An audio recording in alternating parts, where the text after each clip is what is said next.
that was passed by this city council.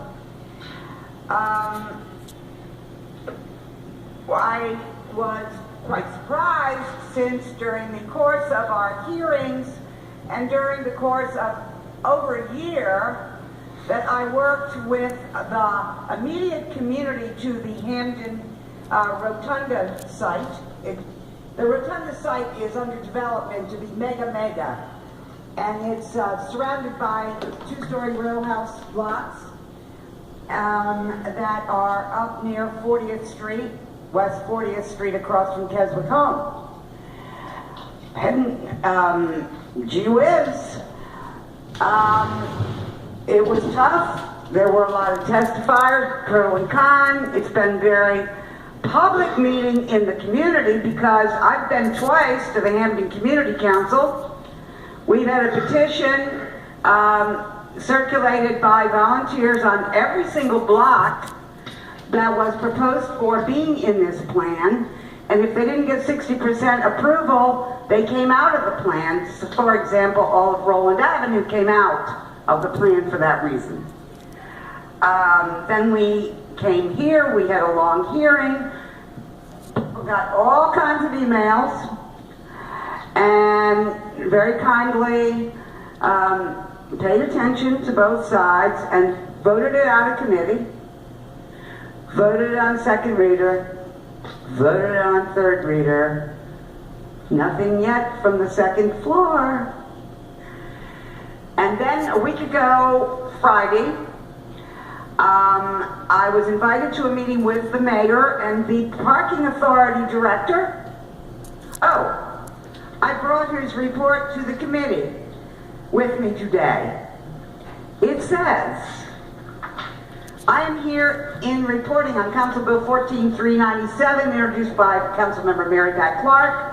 Purpose of the bill is to establish a new statutory residential permit parking program area for the Hampden North area and adopting a parking management plan for the area. The Baltimore City Parking Authority does not oppose the passage of City Council Bill 14-349.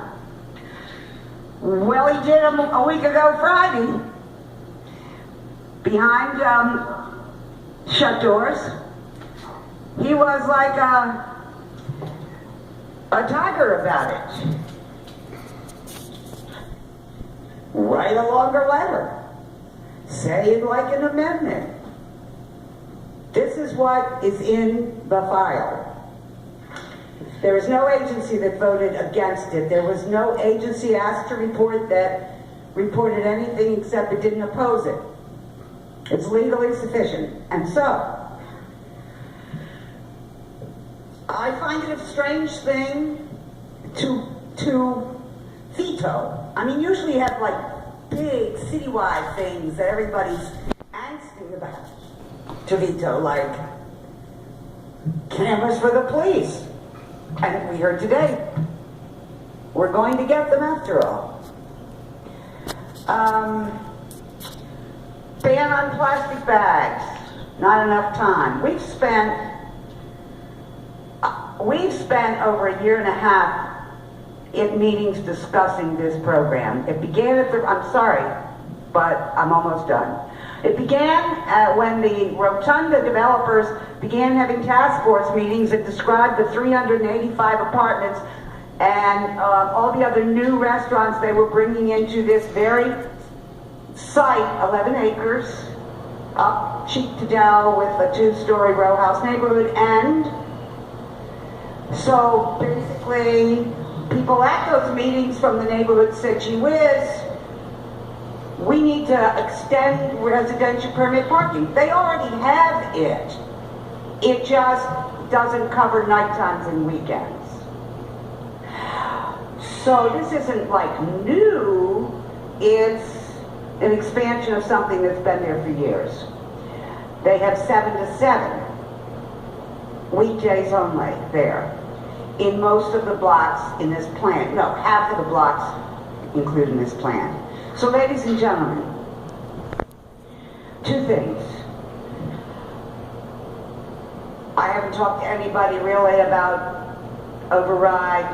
I have never experienced an override in my years at the city council. Even people who have supported legislation often don't support an override because it's seen as a, a direct response to the mayor. Sure, I'll ask everybody, but my hopes are not high, frankly. So here's what I have them left with. We know this area is going to be inundated when this rotunda project finally evolves its way into completion.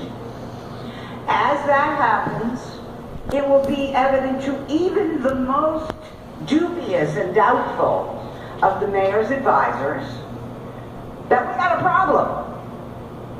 My problem is it took a year to go from, gee, we need this, to go, even more than a year, to go to vote of the city council on third reader. Meetings after meetings after meetings. And so when this crisis hits, nobody there has a year to spend going back through blocks, getting signatures, getting everybody at City Hall and city government to agree.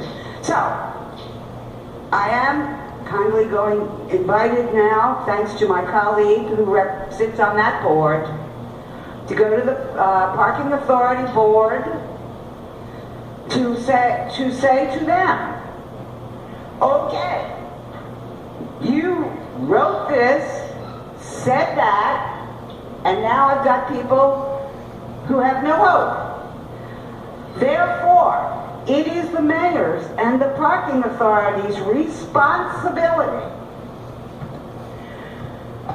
When this happens, as we know it will, we can count apartments, we can count bedrooms in apartments, we can count cinema screens.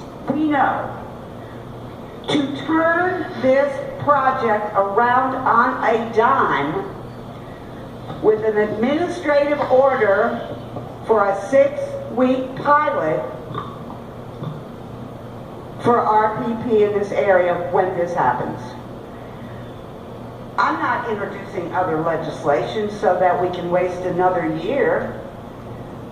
And the reason that we can't just do it from the petition process is that this area is attached to Wyman Park and Roland Park. It's all the same RPP area. We can't get the votes from the blocks to change the hours.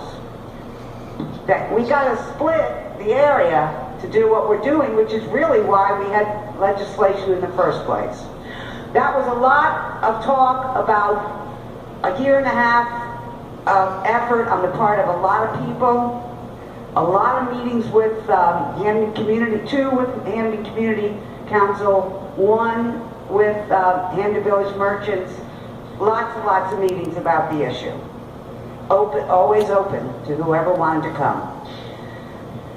That's it, Mr. President. Thank you for giving me the time to present how disappointed I am, and the only recourse I feel. Councilman, we got your birthday, man. We gotta give you something. Thank you. We want to recognize Councilman Mosby's birthday and give him a gift. Chair recognizes Council Vice President Brian Singer.